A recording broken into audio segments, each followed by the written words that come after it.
हाँ तो नमस्कार सभी दोस्तों को। सब लोग कैसे हो? आशा करता हूं सब ठीक होंगे।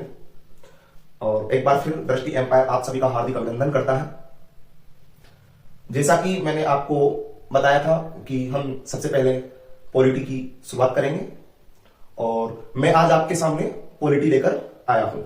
तो आज से हम पढ़ेंगे भारतीय संविधान एवं राज्य व्यवस्था अर्थात कॉन्स्टिट्यूशन एंड पॉलिटी। तो आज से हम इस विषय की शुरुआत कर रहे हैं और बने रहिए साथ आपका साथ मेहनत हमारी। चलिए शुरुआत करते हैं। उससे पहले सभी लोग एक बार क्लास को शेयर कर दीजिए। तो हमारे सिलेबस में लिखा हुआ है पेपर नंबर 2 जो कि यूपीएससी का है, उसमें लिखा हुआ है कॉन्स्टिट्यूशन एंड पॉलिटी अर्थात संविधान एवं राज्य व्यवस्था। तो जब बुक पर लिखा हुआ है, हमारे सिलेबस में लिखा हुआ है कि संविधान एवं राज्य व्यवस्था, तो इसका मतलब यह हुआ कि संविधान और राज्य व्यवस्था दोनों अलग अलग है। अब क्या है ना, कुछ बच्चे संविधान एवं राज्य व्यवस्था को एक ही समझते हैं लेकिन दोनों अलग अलग है। तो सबसे पहले हम संविधान एवं राज्य व्यवस्था में अंतर जानेंगे, क्या अंतर होता है संविधान और राज्य व्यवस्था में। तो आप हेडिंग डालिए कॉन्स्टिट्यूशन एंड पॉलिटी। सबसे पहले हम पढ़ेंगे संविधान अर्थात कॉन्स्टिट्यूशन। तो आप हेडिंग डालिए संविधान।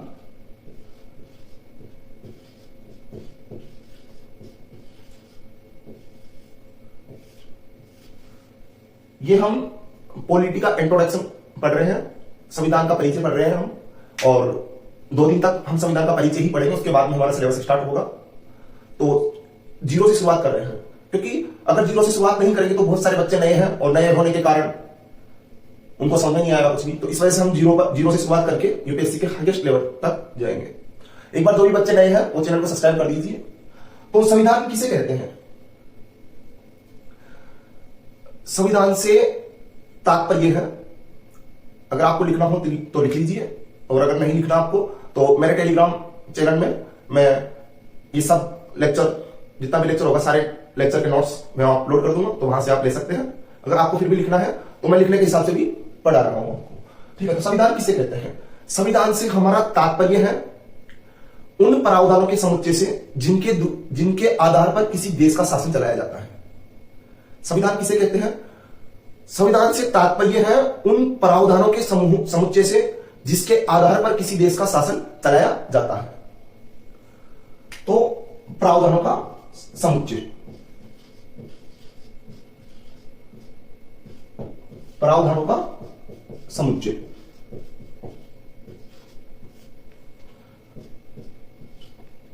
और किसी भी देश का शासन चलाया जाता है।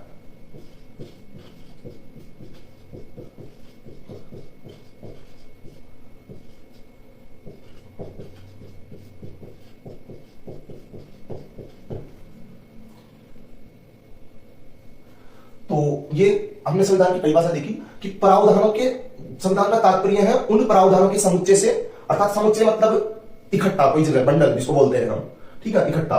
तो मतलब जो भी रूल, जो भी सब कुछ है वो हमारे संविधान में लिखे हुए हैं, और ये सब कुछ संविधान में लिखे होते हैं और इन्हीं के आधार पर देश चलाया जाता है। किसी भी देश का शासन, वहां चाहे राजनीति हो, चाहे प्रशासनिक हो, चाहे सामाजिक हो, कोई सा भी शासन हो, इसके द्वारा देश का शासन चलाया जाता है और इसी को हम संविधान के नाम से जानते हैं। तो ये देखिए हमने संविधान की परिभाषा। इसके बाद में संविधान को हम constitution is a polity, sorry constitution is a rule book अर्थात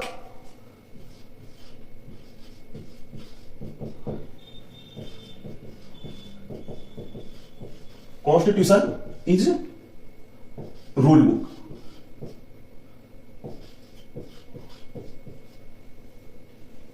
जो कॉन्स्टिट्यूशन होता है वो एक रूल बुक है, ठीक है। अर्थात संविधान एक नियमों की किताब है। इसके अंतर्गत हम शामिल करते हैं सार्वजनिक जीवन का संचालन, ठीक है, कि सार्वजनिक जीवन का संचालन कैसे होगा और कैसे नहीं होगा, इसके बारे में हम पढ़ेंगे। और यहां पर अभी एक शब्द नोट करने लायक है, सार्वजनिक जीवन, अर्थात मतलब यहां सार्वजनिक जीवन की बात हो रही है। तो जीवन 2 प्रकार का होता है। कौन कौन से प्रकार का? पहला होता है निजी जीवन।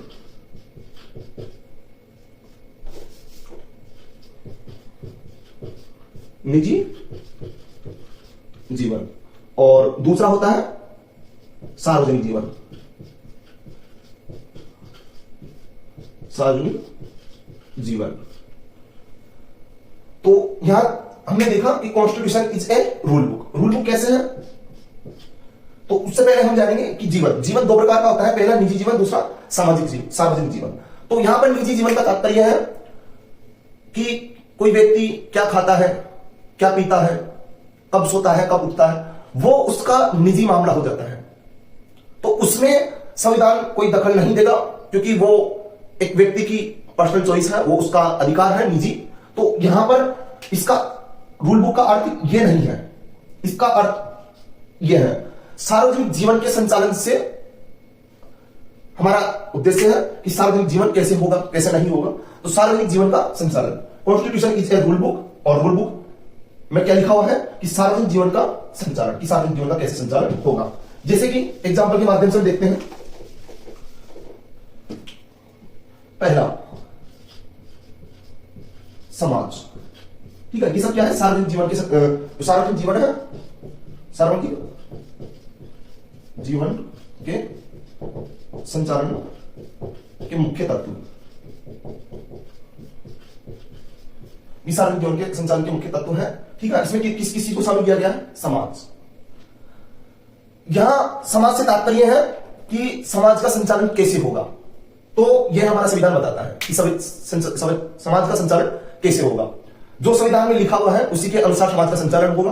और दूसरी चीज है इसमें राजनीतिक व्यवस्था, राजनीतिक व्यवस्था का संचालन कैसे होगा। पहला समाज का संचालन कैसे होगा, दूसरा राजनीतिक व्यवस्था का संचालन कैसे होगा, कि कैसे हमारे देश की राजनीति होगी और कैसे यहां पर शासन किया जाएगा। ये सब कुछ हम संविधान के माध्यम से देखते हैं और संविधान में सब कुछ लिखा हुआ है। इन्हीं प्रावधानों के माध्यम से समाज का संचालन होगा और इन्हीं के माध्यम से राजनीतिक जीवन का संचालन होगा, राजनीतिक व्यवस्था का संचालन होगा। और तीसरा है अर्थव्यवस्था का संचालन, अर्थव्यवस्था का संचालन, ठीक है। और चौथा इसमें है प्रशासनिक व्यवस्था का संचालन। तो constitution is a rule book. और यह रूल बुक क्या कहती है कि सार्वजनिक जीवन के संचालन से हमारा उद्देश्य है। यहां पर सार्वजनिक जीवन पर बल दिया गया है और सार्वजनिक जीवन के अंतर्गत यह सब शामिल होते हैं। समाज, कि समाज कैसा होगा, यह हमारा संविधान बताता है। राजनीतिक व्यवस्था का संचालन कैसा होगा, यह हमारा संविधान बताता है। अर्थव्यवस्था का संचालन कैसे होगा, यह भी हमारा संविधान बताता है। और प्रशासनिक व्यवस्था का संचालन कैसे होगा, यह भी हमारा संविधान बताता है। तो ये सब संविधान में लिखा हुआ है कि राजनीतिक व्यवस्था का संचालन कैसे होगा, अर्थव्यवस्था का संचालन कैसे होगा, प्रशासनिक व्यवस्था का संचालन कैसे होगा। इन सबको हम आगे बारीकी से पढ़ेंगे, अभी सिर्फ हम परिचय पढ़ रहे हैं संविधान का। तो आप तनाव ना ले कि ये सर ने क्या बता दिया, पूरा तो बताया नहीं। तो इसी कोई बात नहीं, हम सब इनको आगे बारीकी से पढ़ेंगे। इसके बाद में हम आगे चलते हैं। ये तो हुआ संविधान किसे कहते हैं। कोई आपसे पूछ ले कि संविधान क्या होता है, तो सबसे पहले आप उन्हें बताइएगा कि शासन के नियम। नंबर 1, शासन के नियम, अर्थात संविधान के अंतर्गत शासन के नियम लिखे हुए हैं और इसी के द्वारा हमारे देश का शासन चलाया जाता है और शासन चलेगा।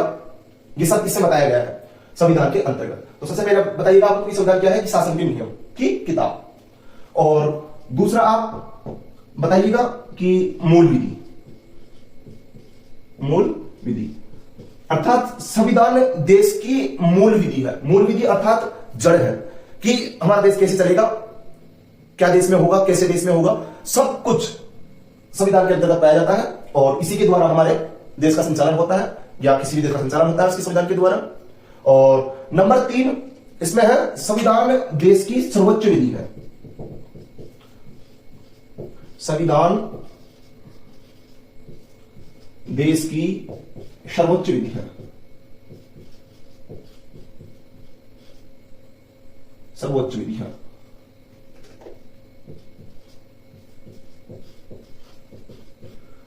ये तीन बातें हैं कि संविधान क्या होता है, शासन के नियम, मूल विधि और संविधान देश की सर्वोच्च विधि। अर्थात संविधान से ऊपर कुछ भी नहीं है, चाहे प्रधानमंत्री हो, चाहे राष्ट्रपति हो, चाहे कोई सरकारी अधिकारी हो, चाहे अंबानी हो, चाहे कोई सामान्य नागरिक हो। संविधान सर्वोच्च है, संविधान सबसे ऊपर है, इसके ऊपर कोई नहीं हो सकता और देश का शासन इसी के द्वारा चलाया जाएगा और इसी को हम संविधान कहते हैं। ठीक है, तो संविधान की परिभाषा हमने देखी कि संविधान से हमारा तात्पर्य है प्रावधानों का वह समुच्चय जिसके आधार पर किसी देश का शासन चलाया जाता है, उसे संविधान कहते हैं। और ये संविधान क्या होता है, तो शासन के नियम की किताब, देश की मूल विधि अर्थात जड़, संविधान देश की सर्वोच्च विधि है। ये सब संविधान, इन्हीं सभी को संविधान कहते हैं। अब इसी के बाद में हम आगे बढ़ते हैं और इसी से मिलता जुलता एक शब्द देखते हैं साथ के साथ कि संविधानवाद किसे कहते हैं। संविधानवाद, ठीक है, कॉन्स्टिट्यूशनिज्म। तो संविधानवाद किसे कहते हैं ये हम देखते हैं, ये इसी से मिलता जुलता शब्द है। तो सबसे पहले सीमित शासन, सीमित शासन अर्थात देश में सीमित शासन होगा तो देश तानाशाही की तरफ नहीं बढ़ेगा और मनमाने शासन का अभाव होगा। तो सीमित शासन का अर्थ क्या होता है, मनमाने शासन का अभाव, मनमाने शासन का अभाव। तो संविधानवाद क्या है, सीमित शासन। सीमित शासन क्या है, मनमाने शासन का अभाव, अर्थात मनमाने तरीके से शासन नहीं किया जा सकता, यह सब संविधानवाद कहलाता है। इसके बाद में हम आगे बढ़ते हैं और अब मनमाने शासन को कैसे रोक सकते हैं, मनमाने शासन के को रोकने के उपाय क्या है, तानाशाही को रोकने के उपाय क्या है, तो यह भी हमारे कॉन्स्टिट्यूशन में लिखा हुआ है, इसको हम देखेंगे। तो नंबर 1, ठीक है, ये संविधान का शासन का अभाव, तो कैसे संविधान उसके उपाय है कि मनमाना शासन कैसे नहीं हो, तो ये यहां पर लिख रहा हूं मैं। पहला संविधान के अनुसार शासन। अगर किसी भी देश में संविधान के अनुसार शासन किया जाएगा तो वहां पर मनमाने शासन के अनुसार शासन, मनमाना शासन वहां पर नहीं हो सकता। ठीक है, तो सबसे पहले लिखा हुआ है संविधान के अनुसार शासन। यदि संविधान के अनुसार शासन होगा तो कोई तानाशाही नहीं कर पाएगा और कोई तानाशाह नहीं बन सकता। उसके बाद में दूसरी चीज है इसमें लोकतंत्र शासन, लोकतंत्र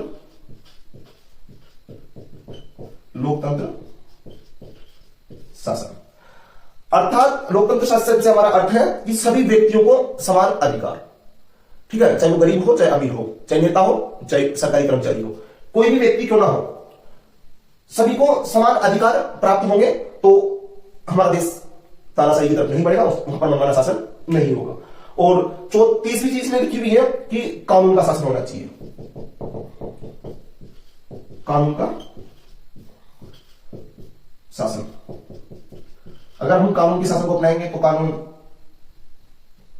सबका फैसला करेगा, ठीक है, तो यह है कानून का शासन। कानून के शासन से हमारा अर्थ है सभी कानून देश के सभी नागरिकों पर समान रूप से लागू होंगे। यह हमारे संविधान में लिखा हुआ कि सभी कानून देश के सभी नागरिकों पर समान रूप से लागू होंगे, चाहे वो अंबानी हो, अडानी हो, चाहे प्रधानमंत्री हो, चाहे राष्ट्रपति हो, चाहे कोई सामान्य व्यक्ति हो, सभी पर कानून समान रूप से लागू होगा, यह लिखा गया। अगर ऐसा होगा तो मनमाना शासन नहीं होगा। उसके बाद में आगे है चौथी, इसमें न्यायपालिका की स्वतंत्रता, न्यायपालिका की स्वतंत्रता, अर्थात अगर न्यायपालिका स्वतंत्र तो होगी तो किसी को भी वो सजा सुना सकती है, चाहे वो कोई भी सुना हो। तो हमें हमारे देश की न्यायपालिका को भी स्वतंत्र रखना है और हमारे देश की न्यायपालिका स्वतंत्र है, जो भी उसका फैसला होगा किसी भी अपराधी के लिए वो सर्वमान्य होगा और वो अंतिम फैसला होगा, क्योंकि यह इसको हमें ना सरकार के अन्य अंगों से स्वतंत्र रखना है। इसे अगर ये स्वतंत्र रहेगी तो मनमाना शासन नहीं हो पाएगा। इसके बाद में आता है 5वें पे शक्ति का विकेंद्रीकरण,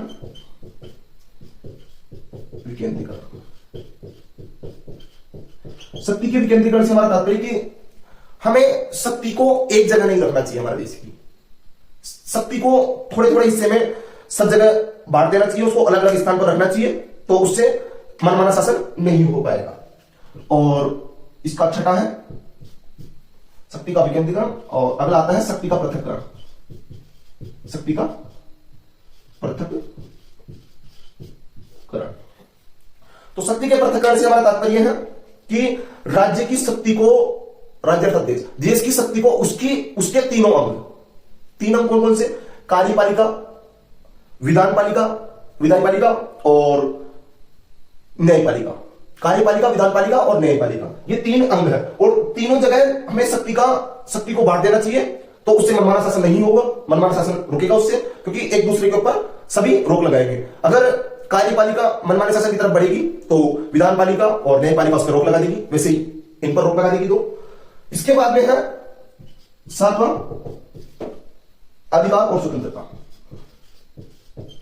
तो सभी व्यक्तियों को समान अधिकार मिलने चाहिए और सभी व्यक्ति स्वतंत्र होने चाहिए, यह हमारा संविधान कहता है। तो यहां तक हमने देखा कि संविधानवाद किसे कहते हैं? संविधानवाद कहते हैं सीमित शासन को। सीमित शासन अर्थात मनमाने शासन का अभाव, और मनमाने शासन को रोकने के उपाय क्या है, कोई आपसे पूछ ले तो उन्हें बता दीजिएगा कि संविधान के अनुसार शासन होगा, मनमाना शासन नहीं होगा। लोकतंत्र शासन को अपनाना चाहिए हमें, कानून का शासन होना चाहिए, न्यायपालिका की स्वतंत्रता होनी चाहिए, शक्ति का विकेंद्रीकरण होना चाहिए, शक्ति का पृथक्करण होना चाहिए और अधिकार और स्वतंत्रताएं सभी नागरिकों को समान रूप से मिलनी चाहिए। तो ये देखा हमने संविधान और संविधानवाद।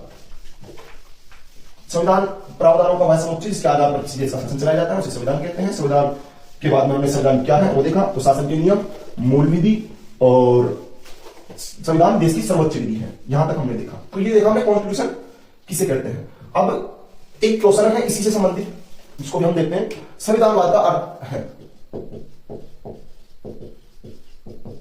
ये क्वेश्चन है, ठीक है, आपको आंसर देना सभी को। संविधानवाद का अर्थ है, चार ऑप्शन दूंगा, चार में से आपको एक चुनना है।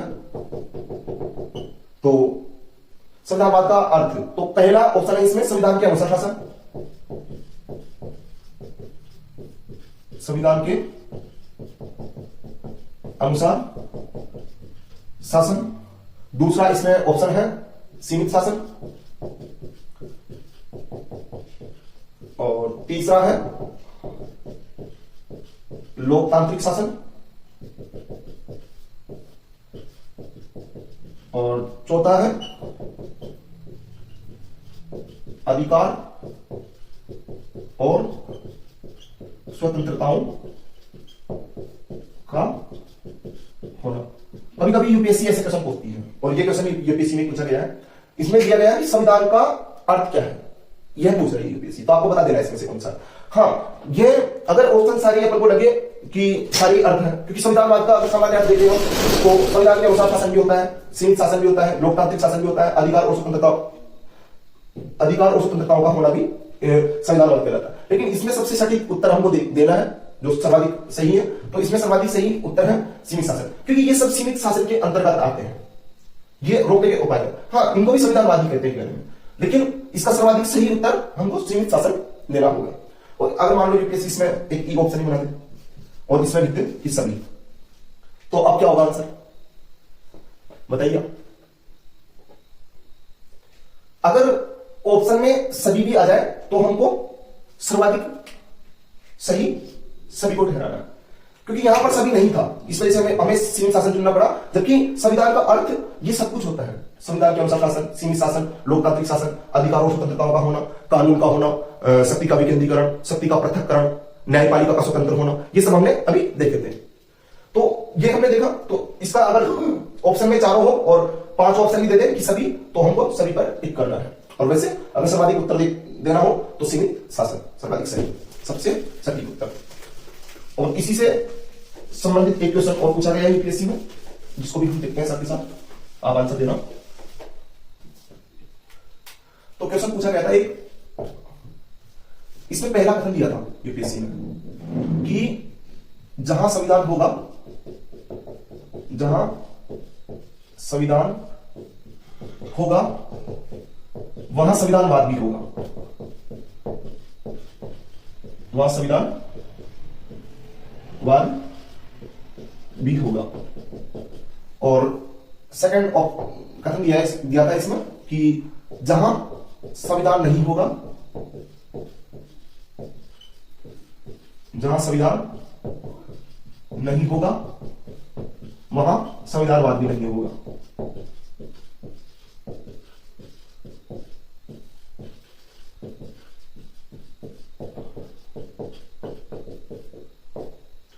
तो ये दो कथन दिए गए थे यूपीएससी ने जब क्वेश्चन पूछा था कि जहां संविधान होगा वहां संविधानवाद भी होगा और जहां संविधान नहीं होगा वहां संविधानवाद भी नहीं होगा। और इसमें ऑप्शन दिए गए थे, तो ए दिया गया था इसमें कि दोनों सही, आपको बताना आंसर कि क्या होना चाहिए, और बी दिया गया था दोनों गलत,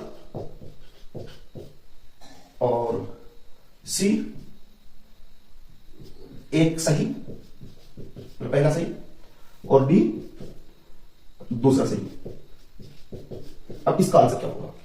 क्वेश्चन पूछा था, दो कथन दिए गए थे कि जहां संविधान होगा वहां संविधानवाद भी होगा और जहां संविधान नहीं होगा वहां संविधानवाद भी नहीं होगा।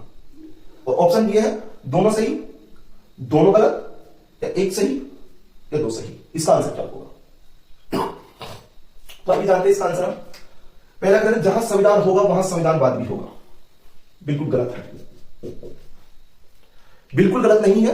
लेकिन हम देखते हैं 99% यह कथन सही है कि जहां संविधान होगा वहां संविधानवाद भी होगा। अर्थात संविधान जो लिखित में होता है वो, और संविधानवाद वो इसके द्वारा मतलब देश का शासन चलाया जाता है। अर्थात देश का शासन भी संविधान के अनुसार चलेगा अगर, तो उसको संविधानवाद कहते हैं। तो इसमें दिया गया जहां संविधान होगा वहां संविधानवाद भी होगा।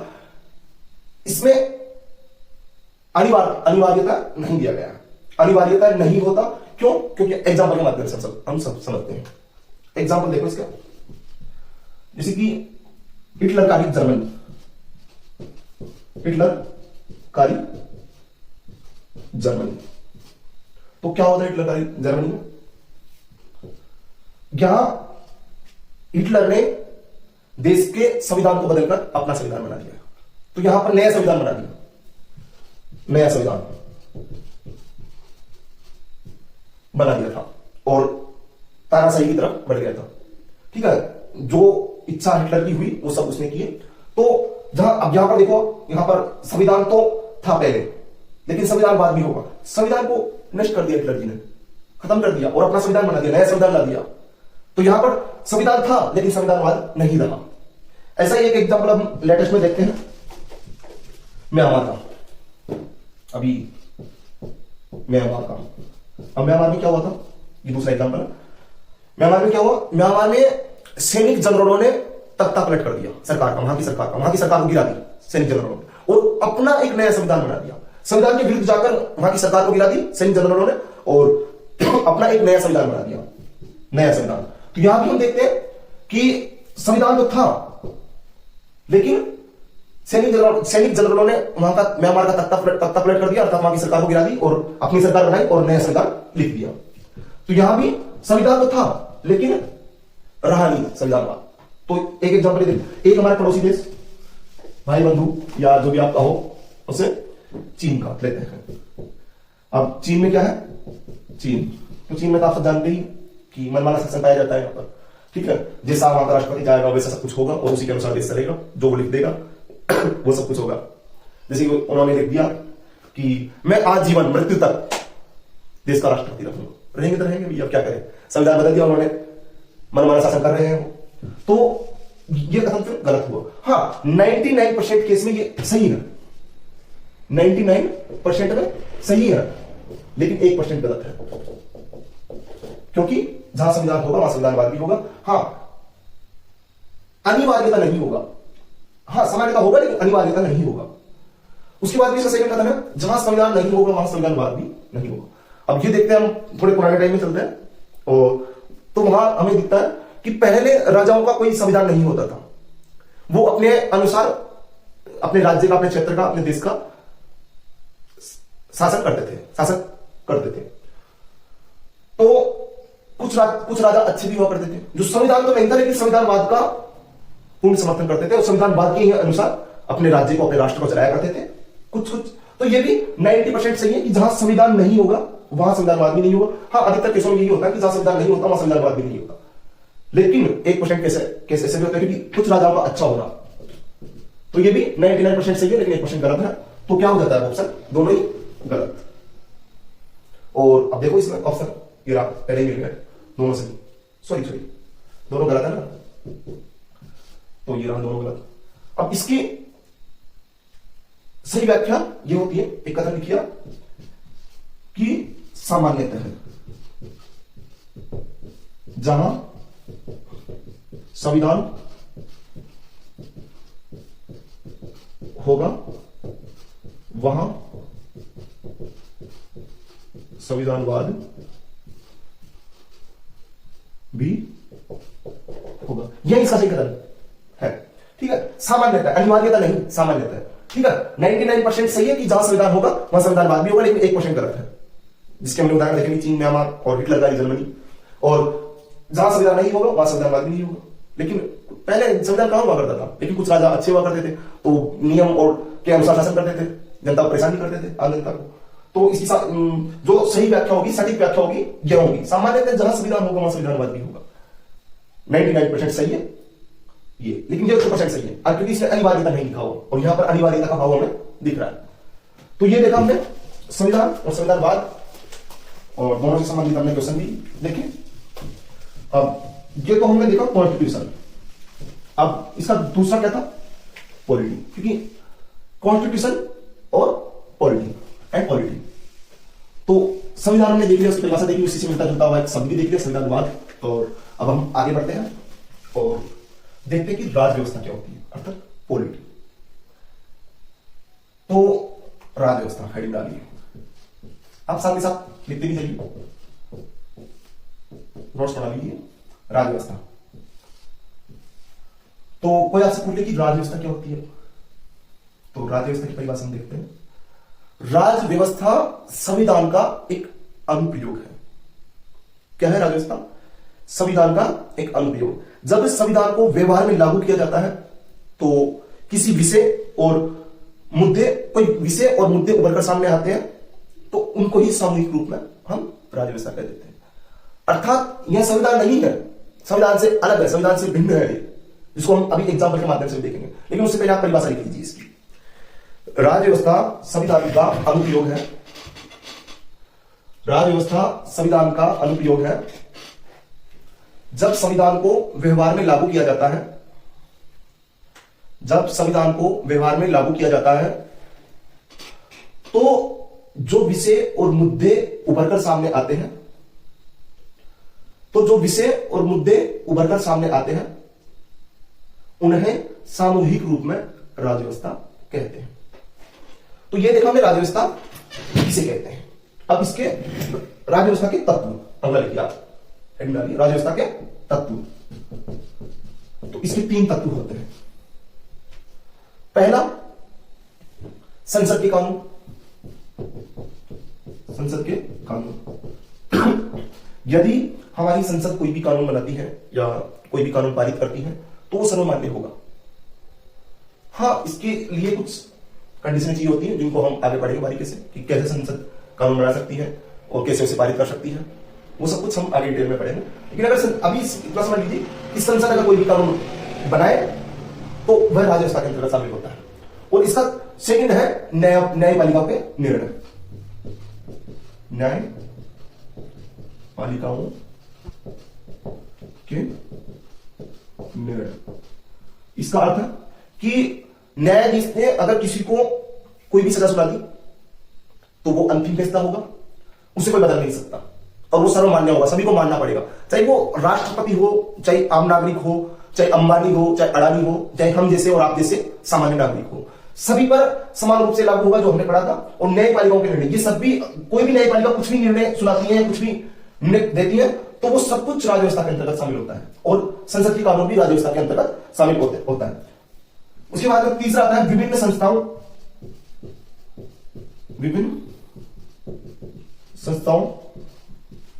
और उनसे संबंधित मुद्दे,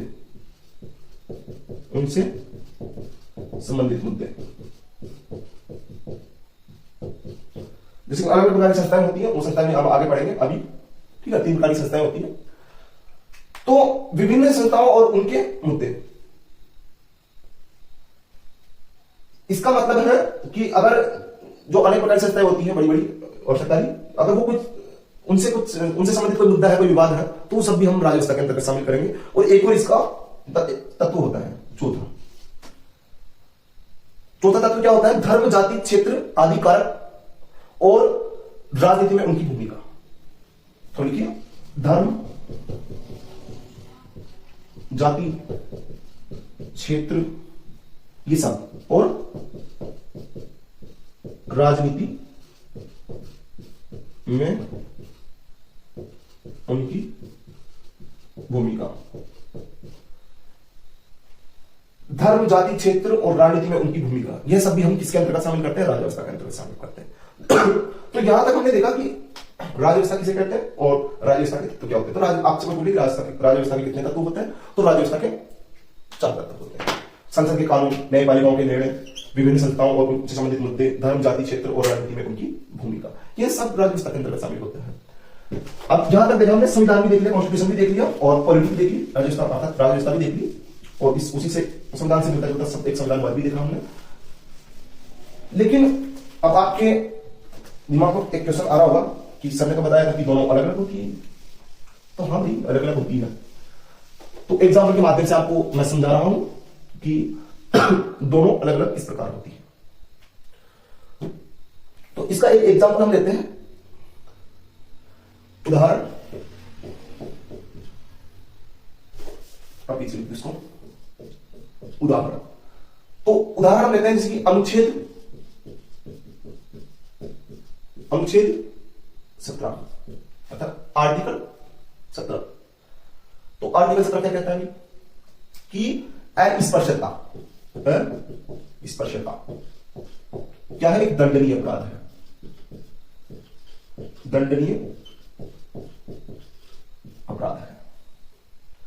तो यह तो हमारे संविधान में लिखा हुआ है कि साफ साफ सीधे शब्दों में कि अनुच्छेद 17 बताता है कि अस्पृश्यता एक दंडनीय अपराध है। लेकिन संविधान निर्माताओं ने सिर्फ इतना ही बताकर इसको छोड़ दिया, इसको एक्सप्लेन नहीं किया। तो फिर इसको हमारी न्यायपालिका ने एक्सप्लेन किया। मानो कि हम उदाहरण लेते हैं, एक कोई ए नाम का व्यक्ति है, तो यह जुर्म करने वाला व्यक्ति, मतलब क्या कहते हैं उसको, अपराध करने वाला व्यक्ति, ठीक है, अपराध करने वाला व्यक्ति, ठीक है। तो ये ए नाम का व्यक्ति है जिसने अपराध किया है और इसके खिलाफ अस्पृश्यता का मतलब अपराध कोर्ट के सामने ले जाया गया है, आरोप लगाया गया है एक के ऊपर। तो अब देखते हैं इसको कौन सा दंड मिलेगा, क्योंकि दंड का प्रावधान इसमें नहीं किया गया। इसमें सिर्फ इतना लिखकर छोड़ दिया संविधान निर्माताओं ने कि अस्पृश्यता दंडनीय अपराध है, इस पे आगे कोई कानून नहीं बना। फिर इस पर हमारे सुप्रीम कोर्ट ने, हमारे न्यायालय ने, उच्चतम न्यायालय ने, सर्वोच्च न्यायालय ने इस पर इसको एक्सप्लेन किया, इसकी व्याख्या दी और फिर वो एक एक्ट के द्वारा पारित किया गया। इसको भी देखेंगे। दंड, सबसे पहले दंड कौन सा मिलेगा? तो दंड 3 प्रकार के होते हैं मोटे तौर पर। एक तो होता है मृत्युदंड, एक होता है अर्थदंड। अर्थदंड को साधारण शब्दों में कहते हैं जुर्माना, और तीसरा होता है इसमें कारावास।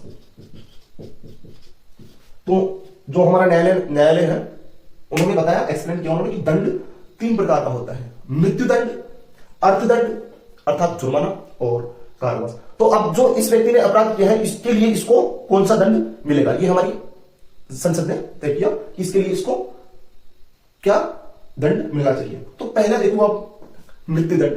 अस्पृश्यता की है भाई, कोई संगीन जुर्म नहीं किया, कोई संगीन अपराध नहीं किया, इतना बड़ा अस्पृश्यता का आरोप लगा है, तो उसके लिए मृत्युदंड तो मतलब अच्छा नहीं लग रहा ना कि मृत्युदंड दे दो, ठीक है। हाँ, ये जरूर है कि अलग अलग प्रकार के दंड मिलते हैं। जब वो इसी अपराध को एक बार करता है तो उसको कम दंड मिलेगा, अगर दूसरी बार भी वो यही अपराध करता है तो उसको थोड़ा ज्यादा मिलेगा, अगर तीसरी बार, चौथी बार, 5वीं बार करता ही जाता है तो उसको अपराध बढ़ता जाएगा उसके अपराध।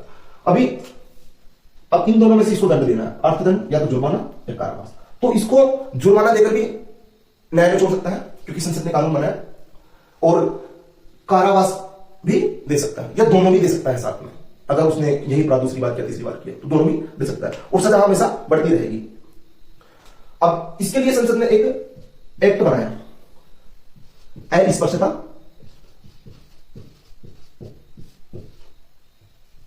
अस्पृश्यता अधिनियम।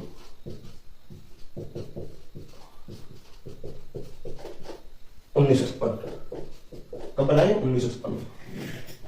लिख तो रहा आपको। तो सॉरी यार, ऐसे नहीं है, निवारण अधिनियम, निवारण अधिनियम। पारित किया 1956 में। ठीक है, तो यह हमारी संसद ने एक अधिनियम ले गई, हमारी संसद अस्पृश्यता निवारण अधिनियम, जिसके तहत ये दंड फिक्स किए गए और इनमें से दोनों भी हो सकते हैं या एक भी हो सकता है। अगर दूसरी बार तीसरी बार गुना किया तो दोनों ही होंगे सामान्यतः। ठीक है, और ये 1956 में पारित किया गया था। तो यहां तक हमने देखा कि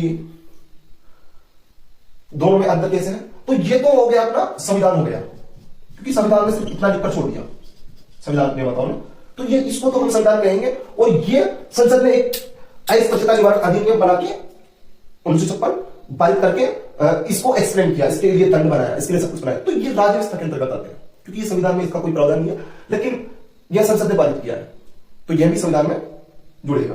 तो ये हो गया हमारा राज्य व्यवस्था। तो अब आपको समझ में आ गया होगा कि जो संविधान में लिखा हुआ है उसको हम संविधान कहेंगे, जो लिखा हुआ है, और जो बाद में लिखा जाता है, बाद में किसी अमेंडमेंट के द्वारा जोड़ा जाता है, तो वो होता है हमारी राज्य व्यवस्था।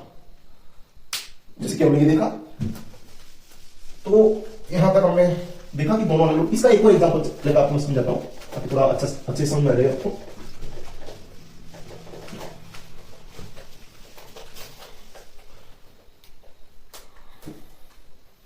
तो एक और इसका एग्जांपल लेते हैं, अनुच्छेद 19, आर्टिकल 19।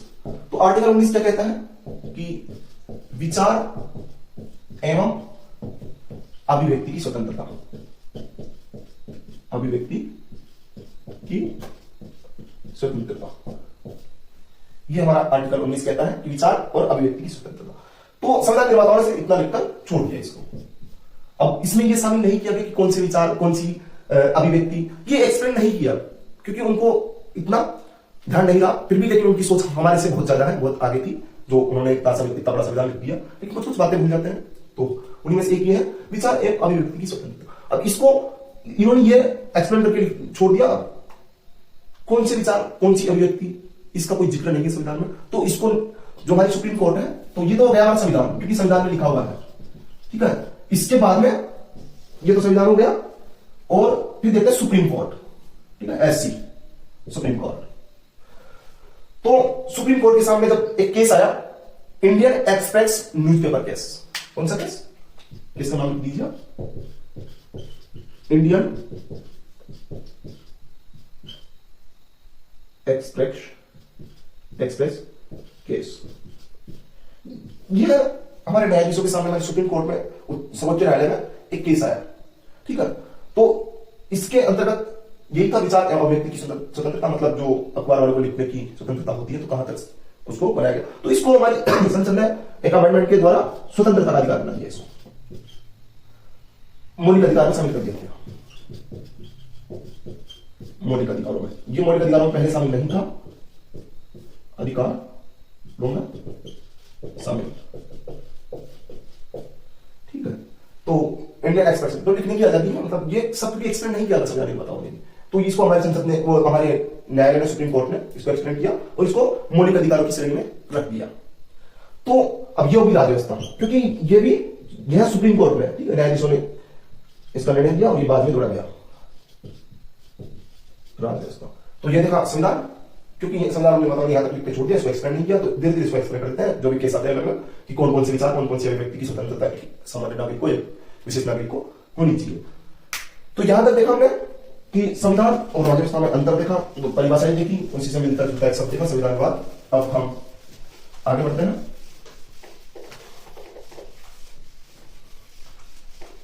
आगे बढ़ने से पहले मैं एक मिनट,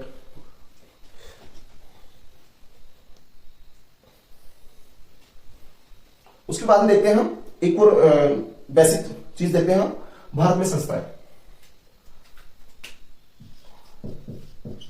भारत में संस्थाएं, तो भारत में 3 प्रकार की संस्थाएं होती हैं। ये भी एक टॉपिक है, बड़ी चीजें हम पढ़ रहे हैं अभी, बाकी बाद में इसको बिल्कुल एक्सप्लेन करेंगे, हम बारीकी से पढ़ेंगे।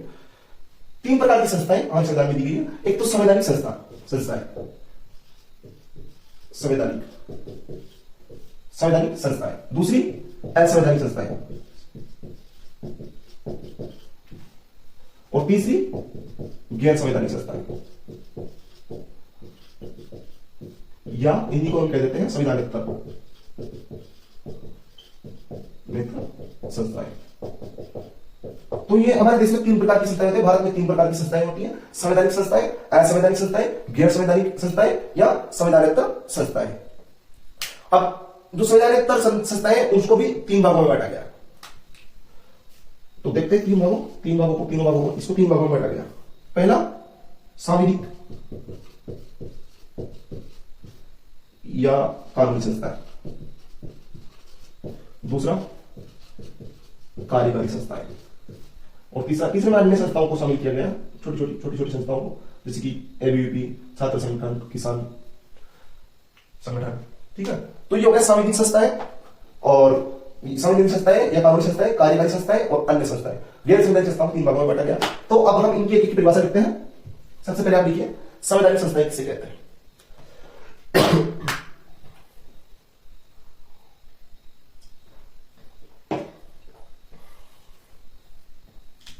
तो इसकी परिभाषा लिखो, वे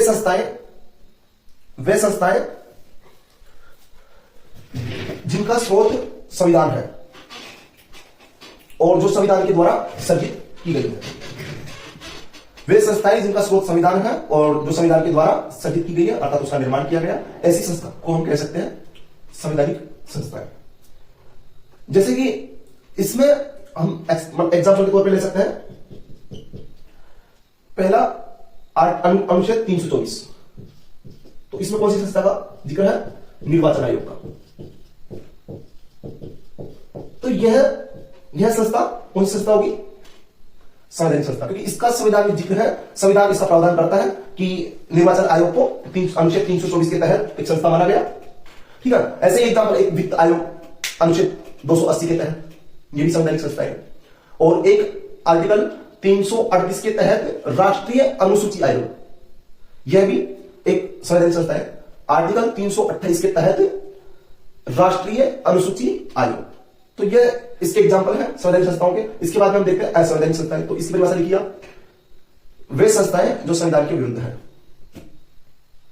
वे संस्थाएं जो संविधान के विरुद्ध हैं उन्हें असंवैधानिक संस्थाएं कहते हैं। अब संविधान के विरुद्ध मतलब अर्थात जिनका संविधान में कोई जिक्र नहीं है, संविधान में लिखा हुआ नहीं है, लेकिन फिर भी वो संस्थाएं चल रही है। जैसे कि और ये संस्थाएं संविधान के विरुद्ध भी है और संविधान के द्वारा निर्माण भी नहीं किया गया इनका, संविधान के द्वारा सृजित भी नहीं है ये। तो ऐसी ही संस्थाएं आतंकवादी संस्थाएं, जैसे कि आतंकवादी संस्थाओं में देख सकते हैं, एक तो बब्बर खालसा एग्जाम्पल के तौर पर, बब्बर खालसा, एक उल्फा, ऐसी इत्यादि संस्थाएं जो भी आतंकवादी गतिविधियां होती है जिन संस्थाओं में। ठीक है, तो इनका संविधान के विरुद्ध है ये संस्थाएं और इनका संविधान में कोई जिक्र नहीं है। इसके बाद में तीसरी और नेक्स्ट में चलते हैं, गैर संवैधानिक या संवैधानिक संस्थाएं। तो ये संस्थाएं कौन सी होती है? वे संस्थाएं जिनका स्रोत संविधान तो नहीं है। देखिए, वे संस्थाएं जिनका स्रोत संविधान नहीं है लेकिन जो संविधान के विरुद्ध भी नहीं है। वे संस्थाएं जिनका स्रोत संविधान नहीं है लेकिन जो संविधान के विरुद्ध भी नहीं है, अर्थात इनका कोई जिक्र नहीं है संविधान में, लेकिन फिर भी ये संस्थाएं हैं और ये संविधान के विरुद्ध नहीं है, इनका निर्माण किया गया है और ये संविधान की सारी जो इस संविधान के आदर्श होते हैं सारे, उनको पूरा करती है संस्थाएं। तो मतलब वे संस्थाएं जिनका स्रोत संविधान नहीं है लेकिन जो संविधान के आदर्शों को पूरा करती है, उन संस्थाओं को हम गैर संवैधानिक संस्थाएं कहते हैं। और जैसे इसका एग्जाम्पल है एक राष्ट्रीय महिला आयोग, नीति आयोग, मानवाधिकार आयोग। तो एग्जाम्पल लिख लीजिए, राष्ट्रीय महिला आयोग, नीति आयोग, मानवाधिकार आयोग इत्यादि। तो ये देखा हमने संवैधानिक, असंवैधानिक, गैर संवैधानिक। अब इसको गैर संवैधानिक को भी 3 भागों में बांटा गया है। पहला सांविधिक या कानूनी संस्था है, कार्यकारी और अन्य। तो सांविधिक संस्था की आप परिभाषा लिखिए, संसद या विधायिका के कानून से निर्मित, संसद या विधायिका के कानून से निर्मित संस्थाओं को सांविधिक संस्था या कानूनी संस्थाएं कहते हैं। संसद या विधायिका के कानून से निर्मित संस्थाओं को सांविधिक संस्था या कानूनी संस्था कहते हैं। जैसे कि एग्जाम्पल राष्ट्रीय महिला आयोग, इसका एग्जाम्पल हम देख सकते हैं, राष्ट्रीय महिला आयोग। तो ये होगी संवैधानिक संस्थाएं। उसके बाद में आती है कार्यकारी संस्थाएं। इनका निर्माण याद रखो, ठीक है, कानून राज्य व्यवस्था के तहत, कानून या जो संविधान को आदर्शों को मतलब देखकर बनाई जाती है उसके अनुसार किया जाता है इनका निर्माण। तो ये संविधान के विरुद्ध भी नहीं है और संविधान के द्वारा सृजित नहीं है, लेकिन आदर्शों को पूरा करती है, उसी का हिस्सा सांविधिक या कानूनी संस्था है, जिनको बाद में ऐड किया जाता है, पहले कानून में इनका जिक्र नहीं था। इसके बाद में आती है कार्यकारी संस्था। तो इसकी परिभाषा लिखिए, राष्ट्रपति या कार्यपालिका के आदेश आदेश से निर्मित संस्थाएं, राष्ट्रपति या कार्यपालिका के आदेश से निर्मित संस्थाओं को कार्यकारी संस्थाएं कहते हैं। जैसे कि इसका एग्जांपल हम देखते हैं, कार्यकारी संस्थाएं नीति आयोग, इसका एग्जांपल नीति आयोग, ठीक है। वे संस्थाएं जिनका निर्माण राष्ट्रपति या कार्यपालिका के आदेशों के द्वारा हो, और अन्य संस्थाएं ये हमारे काम की नहीं है वैसे, ठीक है। लेकिन आप परिभाषा लिख लीजिए फिर 20 की भी, जो पार्लियामेंट के अलग अलग कानूनों के आधार पर बनती है, जो पार्लियामेंट के अलग अलग कानूनों के आधार पर बनती है, उन संस्थाओं को हम अन्य संस्थाओं के अंतर्गत रख सकते हैं। अन्य संस्थाएं कहते हैं पार्लियामेंट के अलग अलग कानूनों के द्वारा निर्मित संस्थाओं को। इसका उदाहरण हम देख सकते हैं, जैसे कि एबीवीपी पार्लियामेंट के द्वारा निर्मित, जैसे कि छात्र संगठन और छात्र संगठन, ऐसे किसान संगठन आदि, मतलब ये संस्थाएं किसके अंतर्गत आती है? अन्य संस्थाओं के अंतर्गत। वैसे हमारी काम की नहीं है, इसको हमको पढ़ना भी नहीं है। इसके बाद हम नेक्स्ट चलते हैं, संविधान का वर्णन। थोड़ा जल्दी जल्दी करते हैं। संविधान का वर्णन एक टॉपिक है नया, ठीक है, संविधान का वर्णन।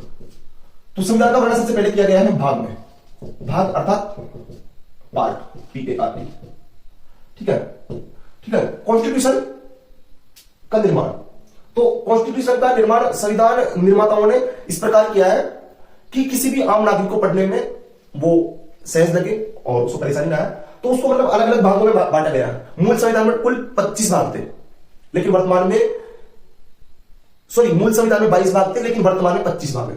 इनको बढ़ाकर 25 कर दिया गया।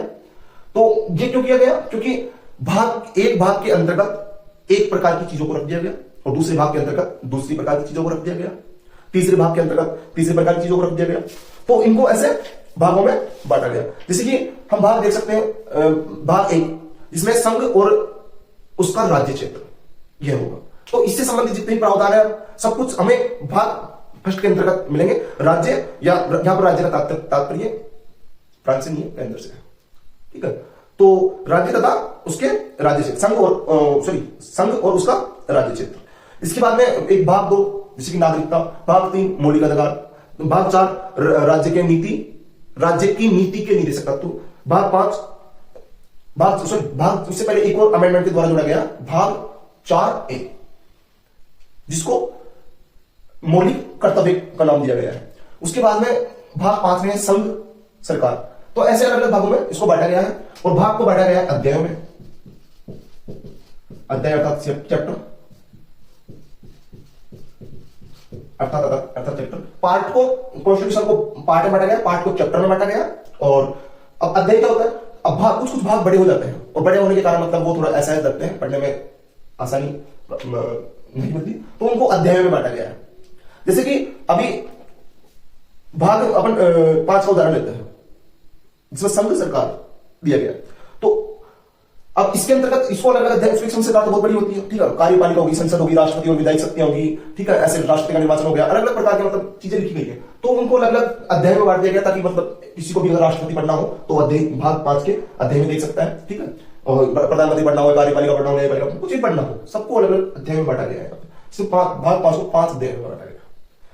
और अध्याय के बाद में देखते हैं, अध्याय को बांटा गया है, अध्याय के भीतर होता है अनुच्छेद, अनुच्छेद अर्थात आर्टिकल।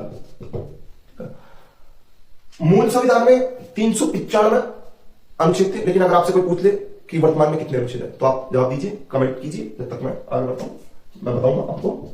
लेकिन मूल संविधान में 395 आर्टिकल थे, और अगर आपसे कोई सवाल पूछे कि वर्तमान में कितने आर्टिकल है, तो आप जवाब दीजिए जब तक।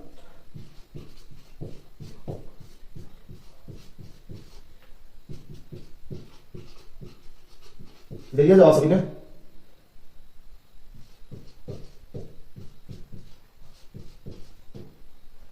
तो जो संविधान निर्माता थे, उन्होंने हमारे संविधान को 395 अनुच्छेद आर्टिकल में बांटा, लेकिन वर्तमान में इनको अनेक संशोधनों के द्वारा, न्यायपालिका के द्वारा कानून बनाकर अनेक संशोधनों के द्वारा बढ़ाकर इनको लगभग 470 कर दिया गया।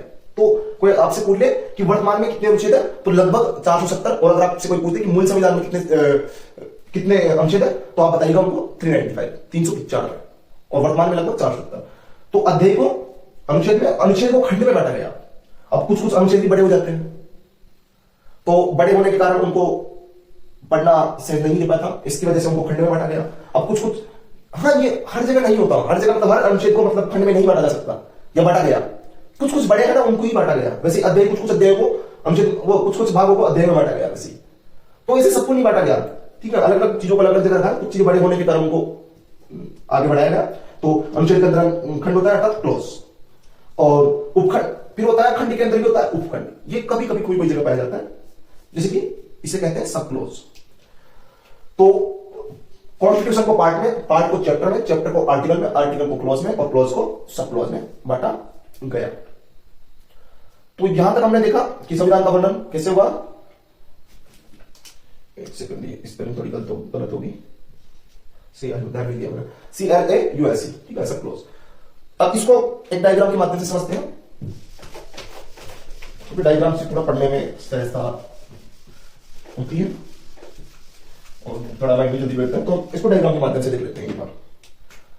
जैसे कि ये हमारा संविधान इतना बड़ा, माना कि है नहीं, माना हमने संविधान। अब संविधान को और आसान बनाने के लिए, मतलब इसको अलग अलग चीजों को अलग अलग जगह रखने के लिए, एक समान चीजों को एक जगह रखने के लिए इसको बांटा गया भाग में, अर्थात पार्ट में, संविधान अर्थात कॉन्स्टिट्यूशन। फिर भाग, कुछ भाग बड़े होने के कारण उनको अध्याय में बांटा गया, सबको नहीं, कुछ को अध्याय अर्थात चैप्टर। अब कुछ चैप्टर, ये तो हो गए अध्याय, और इसके बाद में इसको बांटा गया अनुच्छेद में, ताकि पढ़ने में और आसानी महसूस हो। तो अनुच्छेद में, अनुच्छेद अर्थात आर्टिकल। अनुच्छेद को बांटा गया हमारे संविधान निर्माताओं ने, खंड में बांट दिया अर्थात क्लोज। क्लोज को उपखंड में बांट दिया गया अर्थात सब क्लोज। तो हमने ये डायग्राम के माध्यम से देखा कि संविधान के अंदर पार्ट आता है, पार्ट के अंदर अध्याय आता है, अध्याय के अंदर अनुच्छेद आता है, अनुच्छेद के अंदर खंड आता है, खंड के अंदर उपखंड आता है, अर्थात कॉन्स्टिट्यूशन, कॉन्स्टिट्यूशन के अंदर पार्ट, पार्ट के अंदर चैप्टर, चैप्टर के अंदर अनुच्छेद, अनुच्छेद के अंदर क्लोज, क्लोज के अंदर सब क्लोज। तो यहां तक हमने देखा।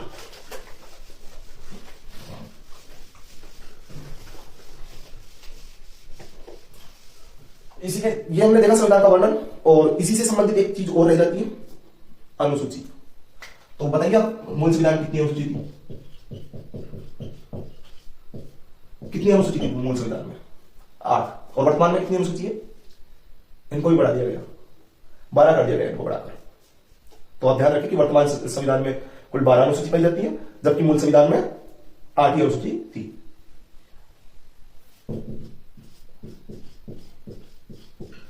शेड्यूल, अनुसूची अर्थात शेड्यूल।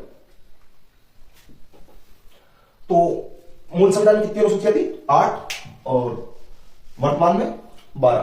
तो अनुसूची किसे कहते हैं? अब ये देखते हैं कि अनुसूची क्या होती है। आपके दिमाग के अंदर क्वेश्चन आ रहा होगा, क्योंकि आप हो ही होना पढ़ने में, ठीक है। वो क्या है, मतलब इंटेलिजेंट बालकों के अंदर ही ऐसे क्वेश्चन आते हैं, हर किसी के अंदर नहीं आते हैं कि यार अब अनुसूची क्या है, सर ने लिखा तो दिया, अब पढ़ा नहीं रहे इसको सर। अरे पढ़ाएंगे, सब धीरे धीरे सब पढ़ाएंगे, इन सबको भी हम बारीकी से आगे देखेंगे, सारी अनुसूचियां सब कुछ आगे देखेंगे। तो इसकी परिभाषा लिख लीजिए आप।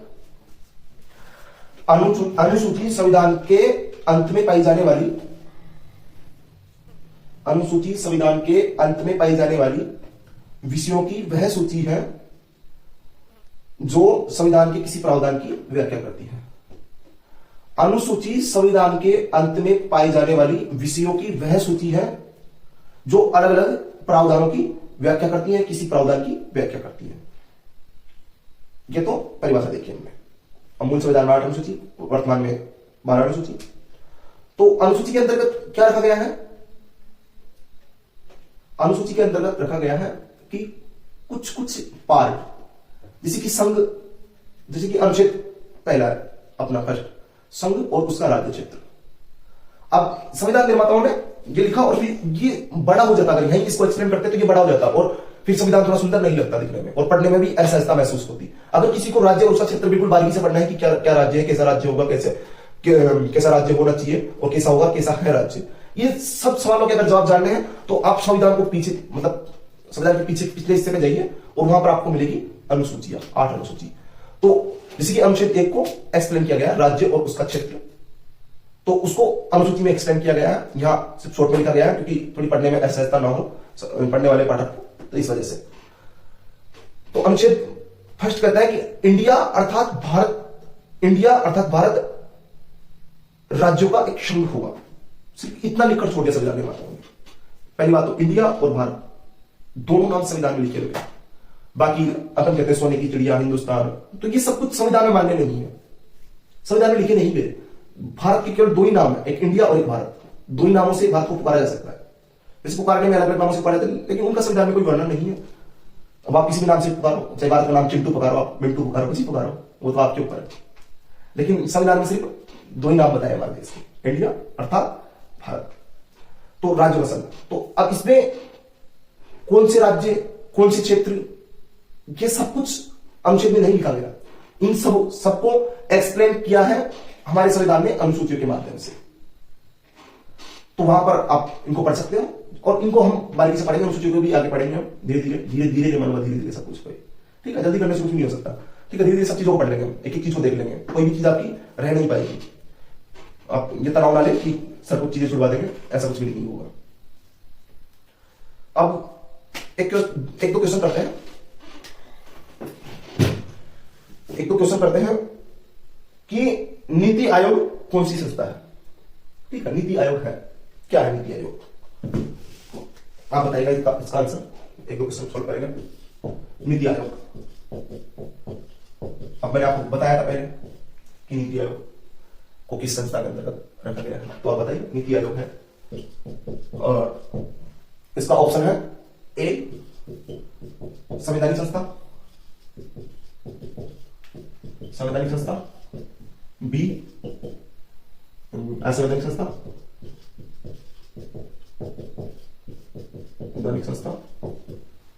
सी सांविधिक या कानूनी संस्था, और डी कार्यकारी संस्था। तो अब बताइए इसका आंसर क्या होना चाहिए आपके अनुसार, क्योंकि मैंने आपको बताया था कि नीति आयोग कौन सी संस्था है। तो नीति आयोग इसमें साफ साफ दिख रहा है, संवैधानिक जो संविधान के द्वारा निर्माण हुआ हो, नहीं, नीति आयोग का नहीं हुआ। असंवैधानिक जो संविधान के विरुद्ध हो, तो ऐसा भी नहीं कि ये संविधान के विरुद्ध है, ठीक है। तो ये भी नहीं हो सकता, तो ये भी गलत हो गया, ये भी गलत हो गया। अब बचे दो, तो ये दोनों कौन सी संस्था के अंतर्गत आते हैं, दोनों ही गैर संवैधानिक संस्थाओं के अंतर्गत आते हैं, गैर संवैधानिक या सांविधिक संस्थाओं के अंतर्गत ये आते हैं। चलो अब देखते हैं सांविधिक या कानूनी संस्था, जिसका निर्माण संविधान के आदर्शों को देखकर रखकर किया गया हो, और कानून के द्वारा या फिर कानून के द्वारा बनाई गई हो, ऐसी संस्थाएं सांविधिक संस्थाएं। तो कार्यकारी संस्था वो सही, नीति आयोग संविधान या कानून के माध्यम से नहीं बनाई गई, तो भी गलत हो जाता है। इसको राष्ट्रपति के आदेश से बनाया गया कार्यकारी संस्था, इसका सही आंसर हो जाएगा, मैंने बताया था आपको। अब नीति आयोग का गठन, एक लिख लीजिए, नीति आयोग का गठन कब, नीति आयोग का गठन 1 जनवरी 1915 को हमारे राष्ट्रपति प्रणब मुखर्जी के द्वारा किया गया। अर्थात नीति आयोग का गठन 1 जनवरी 1956 को राष्ट्रपति प्रणब मुखर्जी के द्वारा किया गया। यह भी आप याद रख लेना कि याद रखने योग्य चीज है ये भी। तो ये क्वेश्चन हमने देखा कि नीति आयोग कौन सी संस्था है, कार्यकारी संस्था है, क्योंकि राष्ट्रपति के द्वारा इसका निर्माण हुआ है। इसके बाद में हम आगे चलते हैं। अब आगे चलते हैं, आपको मैं खंड और उपखंड भी थोड़ा एग्जाम्पल के माध्यम से समझा दूं। जैसे कि एग्जाम्पल, ठीक है, एग्जाम्पल है कि आर्टिकल 39 सब क्लोज है, B C D E F और आर्टिकल 39 है। तो इसमें है कि सभी लोगों को रोजी रोटी के पर्याप्त साधन उपलब्ध कराना, अर्थात रोजी रोटी के पर्याप्त साधन। और इसके अंदर है 39A, तो निःशुल्क कानूनी सहायता।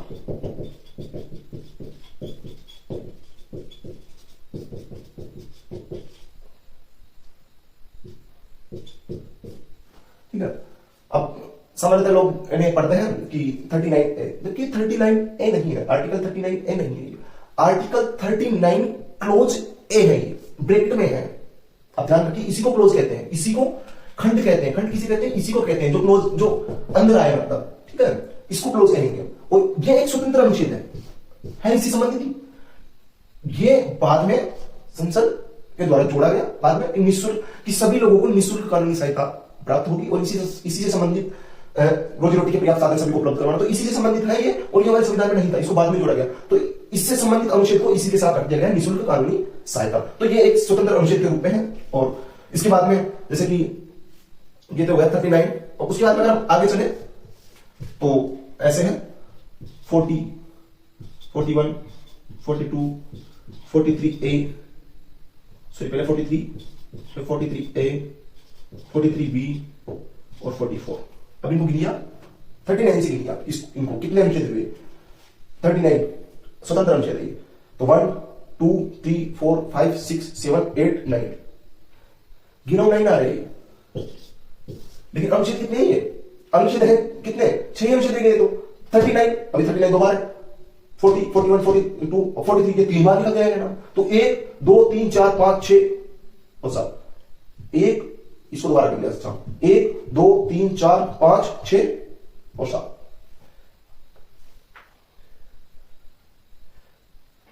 6 सॉरी 1 2 3 4 5 और 6, 6 है। अब जो मूल संविधान था उसमें मतलब 6 थे, लेकिन ये अमेंडमेंटों के जो संविधान संशोधनों के माध्यम से जोड़ा गया, ये और ये 3 बढ़ा दिए गए इसमें, तो ये टोटल 9 हो गए 6 से बढ़कर। तो इनसे संबंधित मतलब इनको यही रखा गया। तो ऐसे तो मतलब ये आर्टिकल बड़े में कोई आपसे कहे कि अभी आपसे इंटरव्यू में पूछ ले कि फिर अभी भी संविधान में वर्तमान कितने अनुच्छेद आप बता दोगे उन्हें कि लगभग 470 वर्तमान संविधान, लेकिन वो बोलेंगे कि हमें तो 395 लिखते।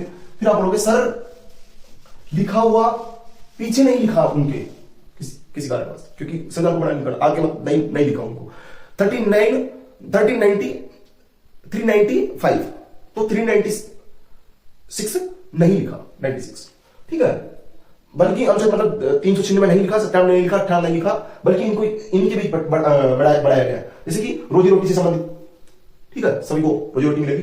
तो फिर 39A वो तो सब क्लोज ए था, और ये क्लोज में कानूनी सहायता भी निःशुल्क, तो ये इसी से संबंधित है, इसी से मिलता जुलता है, तो इसको अलग से रख दिया गया है।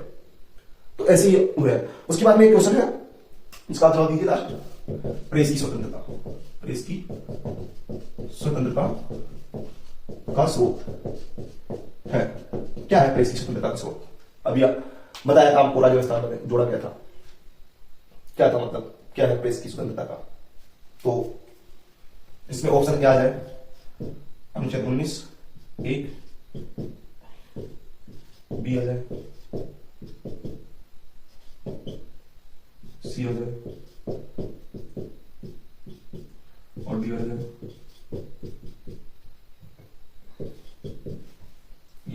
अब इसमें प्रेस की स्वतंत्रता का स्रोत क्या है? अब स्रोत आप बता दो कि अनुच्छेद 19 है, लेकिन अनुच्छेद 19 नहीं है। अगर ऑप्शन में ऐसा आ जाए करेक्ट कहां पर है, मतलब मूलतः कहां पाया जाता है, मतलब इसमें तो स्वतंत्रता का अधिकार है, ठीक है इसमें, लेकिन विचार एवं अभिव्यक्ति की स्वतंत्रता अनुच्छेद 19 ये करता है, लेकिन उसको इसके अंदर जोड़ा गया।